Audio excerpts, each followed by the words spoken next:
আমাদের দেশের অনেক মা বোনকে দেখা যায় আজানের ধ্বনি শোনা মাত্র তারা মাথায় কাপড় দেন। এটা কি ইসলামের সঠিক রীতি কিনা? উত্তরে বলা যায় এখানে দুটি বিষয় লক্ষণীয়।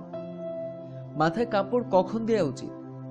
নারীদের মুখমণ্ডল ও হাতের কবজি ছাড়া শরীরের সমস্ত কিছুই তাদের লজ্জাস্থান, যা গায়ের মাহরাম বা পরপুরুষের সামনে সর্বাবস্থায় ঢেকে রাখতেই হবে। কাজে আজান শুনে নয়, বরং মাহরাম ছাড়া অন্য যে কোনো পুরুষের সামনে মাথা সহ সমস্ত শরীর ভালোভাবে ঢেকে রাখা ফরজ। আজানের সাথে মাথা ঢেকে ফেলার কোনো সম্পর্ক নেই। আজানের ডাকে মেয়েদের মাথায় ঘুমটা টেনে দেওয়ার প্রচলন অনেক আগ থেকেই, যদিও ইসলামে মেয়েদের ক্ষেত্রে সবসময় মাথা আবৃত করে রাখার আদেশ দেয়া আছে। তবে আজান শোনা গেলেই কেবল এ আদেশ পালনের হিড়িক পড়ে যায়। শুধু আজানের সময় মাথায় ঘুমটা দেওয়ার বিষয়ে ইসলামে কোনো নির্দেশনা আছে বলে জানা নেই। এটা একটা সামাজিক প্রচলন। কেউ কেউ আবার অতি ভক্তি থেকে আজানের সময় মাথা ঢেকে রাখেন। তবে অনেক ক্ষেত্রে এটা একেবারেই লোক দেখানো একটা বিষয় বা কুসংস্কার বা অজ্ঞতা থেকে করে থাকে।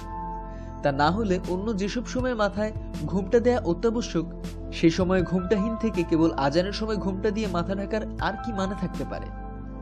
আজানের সময় খোশ গল্প, গান শোনা এবং ইসলাম নিষিদ্ধ অনেক কাজে লিপ্ত থেকে কেবল মাথায় ঘুমটা টেনে ধরলে সেটা কোনো উপকারে আসবে বলে মনে হচ্ছে না। পর্দা কাউকে দেখানোর জন্য নয়, নিজেকে সংযত রাখার জন্য হওয়া উচিত। মাথায় কাপড় না দেয়া প্রসঙ্গে ডক্টর বিলাল ফিলিপস যা বলেছেন, বর্তমান বিশ্বের অধিকাংশ মুসলিম যে ইসলাম পালন করে তা হচ্ছে বাপদাদাদের সূত্রে পাওয়া কালচারাল ইসলাম। এই কালচারাল ইসলামের কিছু জিনিস যদিও বা সত্যিকারের ইসলামের সাথে মিলে যায়, অধিকাংশ জিনিসই বরং মিলে না।